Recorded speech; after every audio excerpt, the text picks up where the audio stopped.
Ta, anong ginagawa nyo, ta?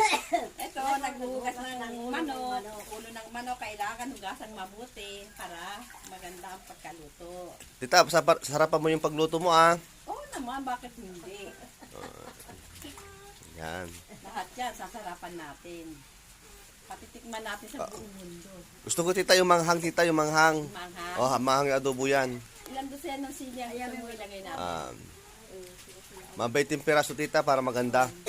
Oh, para manghang siya. Kulang yun. Yan. Kailangan isang sakong sinya nilalagay natin dito. Para masarap ang ulo ng manok.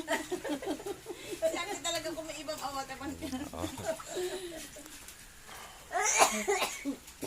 Masarap to pag inadobo.